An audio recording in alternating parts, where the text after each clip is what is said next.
నమస్కారం, city news కి స్వాగతం. ఈనాటి వార్తా విశేషాలు. విద్యార్థులకు నైపుణ్యత ఉద్యోగాల కల్పనపై చర్చించేందుకు global TPO and HR summit 2025 ను హైదరాబాద్ గచ్చిబౌలిలోని national institute of tourism and hospitality management December 5-6 తారీఖుల్లో నిర్వహించినట్లు టీపీఓ అధ్యకుడు ప్రొఫెసర్ జయరాం వెల్లడించారు. బషీరాబాద్ ప్రెస్ క్లబ్ లో global TPO and HR summit కి సంబంధించిన బ్రోచర్ ను టీపీఓ ప్రతినిధులతో కలిసి ఆయన ఆవిష్కరించి మాట్లాడారు. ఇంజనీరింగ్ విద్యార్థులకు ఉద్యోగ కల్పన ధ్యేయంగా Telangana training and placements officer association తీవ్రంగా కృషి చేస్తుందని తెలిపారు. ఈ సమ్మిట్ లో 24 రాష్ట్రాల ప్రతినిధులు, హెచ్ఆర్లు హాజరవుతారని పేర్కొన్నారు.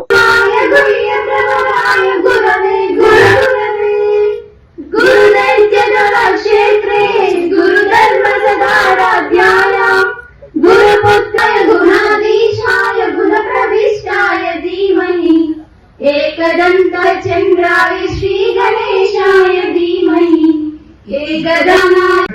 Some parents are here, very happy to see. Vishakhapatnam, respected Professor Sriram Garu from Dean Usmania University NTU Hyderabad, Principal and Chairperson, respected Professor Venkatas Sir from Computer Science from HMA, and respected Srilata Sister, respected students and present media. Vidyaramba, the orientation day program. Dear students, today marking a college, you are also joining a culture that believes ethics. Today we all know, my dear students, many or deemed universities every year, and also many group of institutions chairman. వారు ఏపీలో మంత్రిగా పనిచేశారు, parliament సభ్యులుగా పనిచేశారు. వారు combined ఆంధ్రప్రదేశ్లో institute start చేసినప్పుడు వారు మేము అంతకంటే ముందు ఒకే యూనివర్సిటీలో మేము సహాధ్యాయులం. ఆ జ్ఞాపకంతో ఈరోజు ఈ మీటింగ్ రావడం జరిగింది.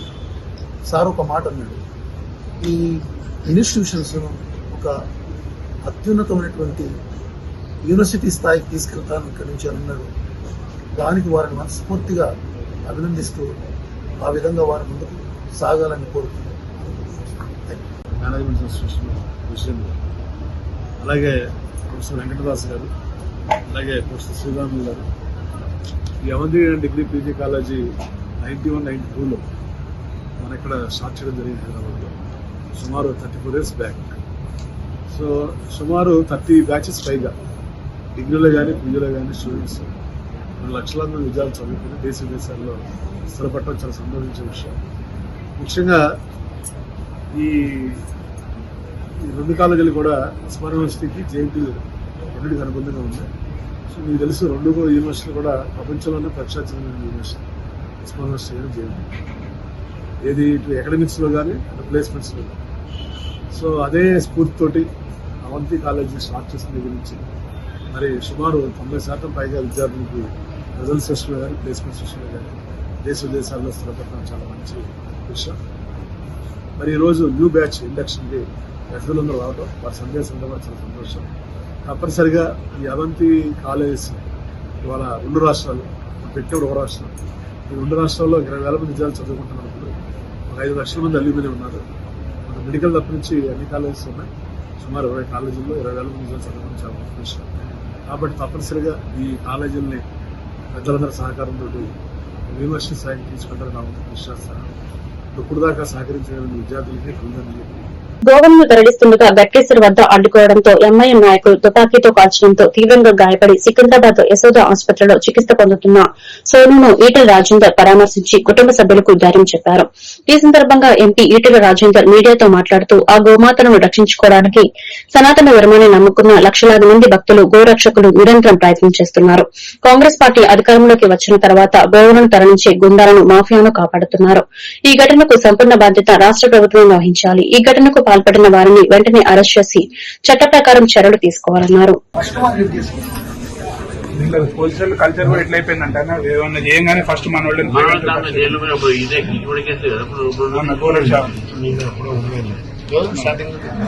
నేను అటు అప్పుడు వాళ్ళ మీద సీట్ ఓపెన్ చేసి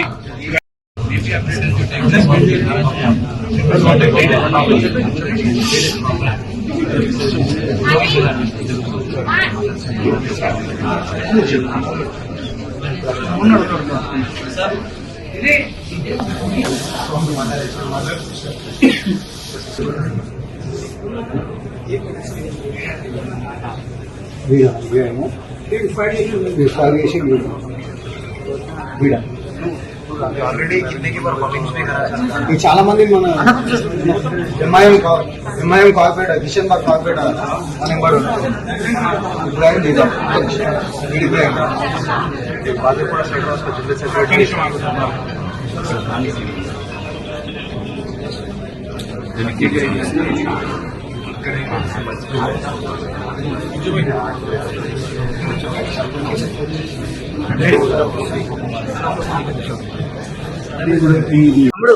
దేశంలో రాష్ట్రంలో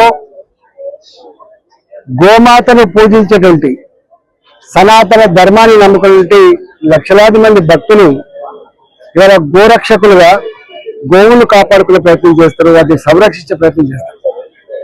గత కొద్ది కాలంగా కాంగ్రెస్ పార్టీ అధికారానికి వచ్చిన తర్వాత గత కొద్ది కాలంగా ఈ గోవులను తరలించేటువంటి వాళ్ళకి అండగా ఉండేటువంటి వాళ్ళు గుండాలు, మాఫియా కొంతమంది వాళ్ళు కాపాడుతూ ఉన్నారు. అనేక సార్లు ఈ గుండాలు ఈ గోవులను తరలించేటువంటి వాళ్ళకి అండగా ఉండేటువంటి వాళ్ళు, మరీ ముఖ్యంగా ఎంఐఎం సంబంధించిన వాళ్ళు అనేక సార్లు ఘర్షణ జరిగినాయి. కాలుతో గుద్దిండ్రు, కాళ్ళ మీద ఎక్కించుకుంటూ పోయిండ్రు. ఆపుతున్న క్రమంలో అనేక రకాల హింస జరిగింది.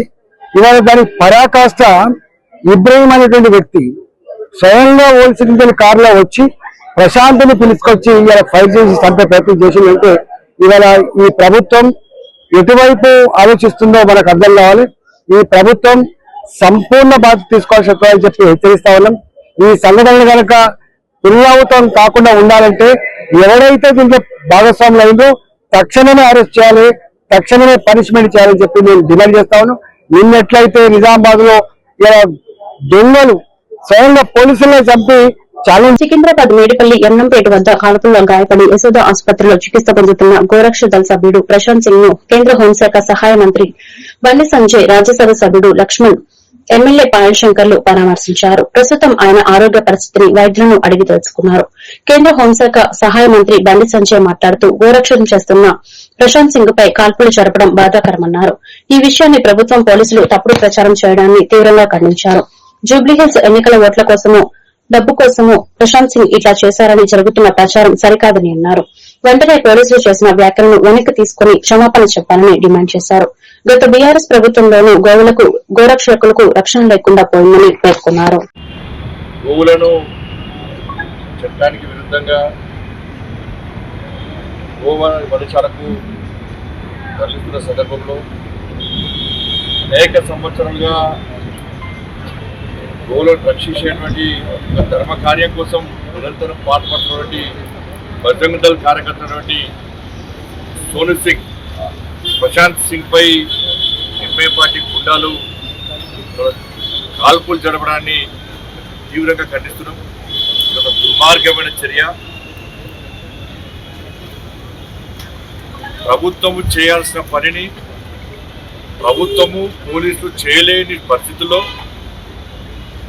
గోవులను రక్షించాల్సినటువంటి బాధ్యతను గుర్తించి ఈ తెలంగాణ రాష్ట్రంలో అనేక సంవత్సరాలుగా బజరంగ్ దళ్ కార్యకర్తలు ₹1 కోటి నష్టం జరిగిందట ఆ పాలసీ గారికి. అంటే ₹1 కోటి వరకు దందా చేస్తుంటే పోలీసులు ఏం చేస్తుంది? ఇవాళ ₹1 కోటి దందా నష్టం చేస్తుంది. పక్క నష్టం ఏంటి? ఈ మధ్య మరజంతారా వ్యాపారానికి నష్టం వచ్చిందని పోలీసులు భావిస్తారు. కానీ మనిషిని చంపి బుల్లెట్ ఎక్కడి నుంచి వచ్చింది, రివాల్వర్ ఎక్కడి నుంచి వచ్చింది, రివాల్వర్ పెట్టి ₹1 కోటి దందా చేస్తున్నప్పుడు కూడా పోలీసుల చెక్ పోస్టులు ఏమైనాయి? పోలీసులు ఎందుకు పట్టించుకుంటలేరు? రివాల్వర్లు ఎక్కడి నుంచి వచ్చినాయి? నువ్వు రివాల్వర్ గురించి మాట్లాడు, కాల్పులు జరిపి దాని గురించి మాట్లాడు. దాని గురించి మాట్లాడకుండా 5 లక్షలు డిమాండ్ చేసిందట, ₹1 కోటి దందా నష్టం చేసిందట, అందుకే కాల్పులు జరిపినట. అంటే నిధులు సమర్థిస్తున్న వెళ్ళాల మీ బతికెందుకే ప్రభుత్వం మీదికి వచ్చి బొట్లు పెట్టి పూజ చేసుకున్నాడు. కేసీఆర్ కట్టేసి రేవంత్ రెడ్డి కదా చేస్తున్నాడు. కేసీఆర్ గిరే గోవను పెట్టి పూజ చేసిండు. యాగాలకు ముందు గోవధనం నిషేధించడం అమలు చేయడం చేయలే, గోవులను వధిస్తే కూడా బజరంగ కార్యకర్త దాడి చేస్తే కూడా కేసీఆర్ పడుచుకోలే, పోయి పాపం తలిగింది, పాపం పండింది, ఫామ్ హౌస్ పట్టాడు. ఇవాళ హిందువుల మనోభావాలకు గురిపడేటటువంటి పవిత్రమైనటువంటి గోవు, అటువంటి గోవులను రక్షించడానికి ఏర్పడ్డటువంటి గో రక్షణ సంస్థ సనాతన ధర్మంలో అత్యంత పవిత్రమైనటువంటి జీవిగా ఆవును పూజించి, కేవలం ఆవు హిందువుల మనోభావాలే కాదు, శాస్త్రీయంగా కూడా ఏ రకంగా మరి ఆరాధ్యంగా భావిస్తామో అటువంటి ఆవులను గోవులను రక్షించాల్సిన బాధ్యత ప్రభుత్వానికి. ఒక వర్గం వారి ప్రజల మనోభావాలను కాపాడేదానికి బదులుగా ఎవరైతే మరి ఆవులను హింసించి క్రూరంగా మరి చంపి ఒక పైశాచిక ఆనందం పొందేటువంటి ప్రభుత్వం బాధ్యత విస్మరిస్తే రాజ్యాంగం కల్పించిన హక్కుల మేరకు ఆవులను గోవులను కాపాడము మరి హిందువుల మనోభావాలతో ముడిపడిన అంశమని సున్నితమైన అంశాన్ని ఈ ప్రభుత్వం ఆ రకంగా మరి గౌరవించడం భారతీయ జనతా పార్టీ తీవ్రంగా ఖండిస్తున్నాం.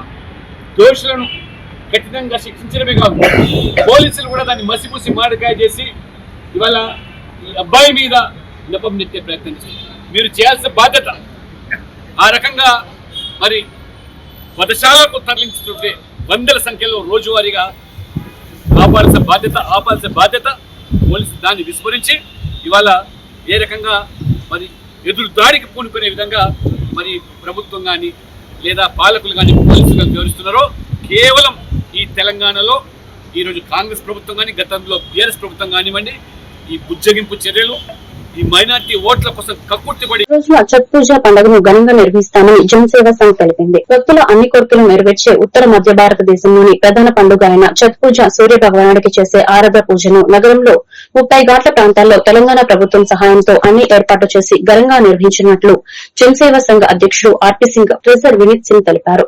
నెక్లెస్ రోడ్ లో జరిగే పూజకు 1,00,000 మంది వస్తారని తెలిపారు. తెలంగాణ రాష్ట జైళ్ల శాఖ మాజీ డీజీ వికే సింగ్ మార్గదర్శకత్వంలో గత 18 ఏళ్లుగా నడుస్తున్న జనసేవ సంఘ్ తెలంగాణ సాంస్కృతిక అభివృద్ధికి గొప్ప సహాయకారిగా ఉందన్నారు. ఛత్ పండుగ కార్యక్రమాల్లో భాగంగా ఈ నెల 27న మధ్యాహ్నం 3 గంటల నుంచి 7 వరకు, 28న 4 గంటల నుంచి 7 గంటల వరకు సూర్య భగవానుడికి నది, సరస్సులు, నీటి వనరుల ఒడ్డున ప్రార్థనలు చేయడానికి ఏర్పాట్లు చేసినట్లు తెలిపారు.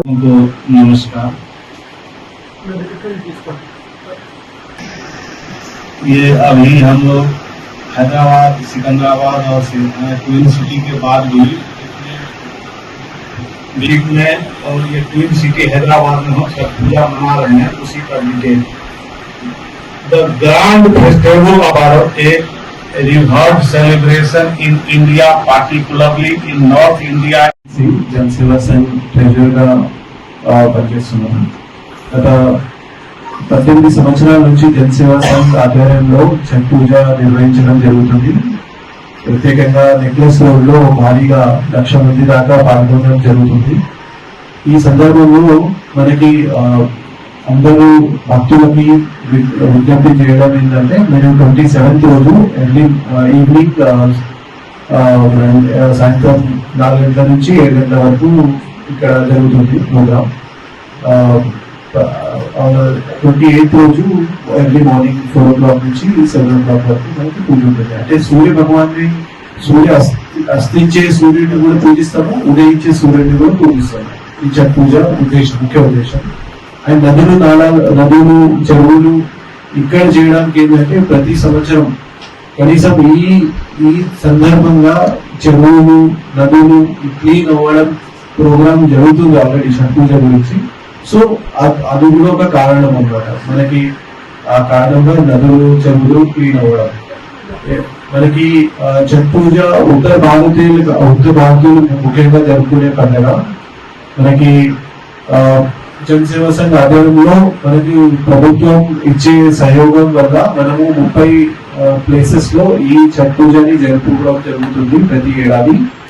అండ్ అత్యధికంగా మనకి నెక్లెస్ రోడ్ మీద చాలా మంది జనాలు, కనీసం 1,00,000 మంది పైగానే ప్రతి ఏడాది పెరుగుతూనే పోతుంది.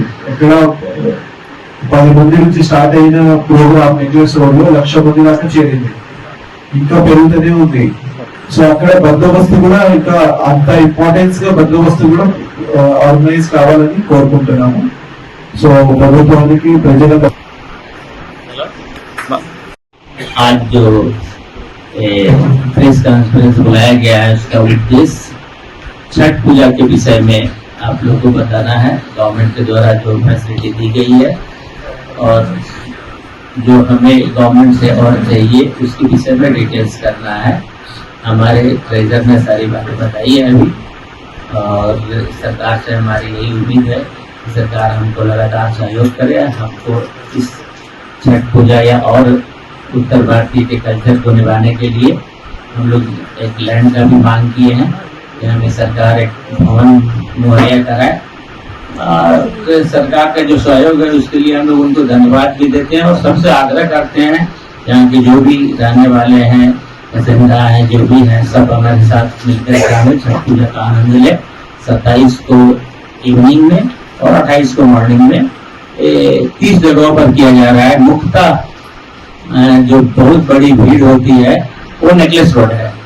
नेकलेस रोड में OPBS का फ्लैट करा दिया है और सबसे आग्रह है कि इसमें आगे भाग ले। पूजा को सब थैंक यू। ఈ వార్తలు ఇంతటితో సమాప్తం. మరొక బిల్టన్ లో మళ్ళీ కలుద్దాం. నమస్కారం.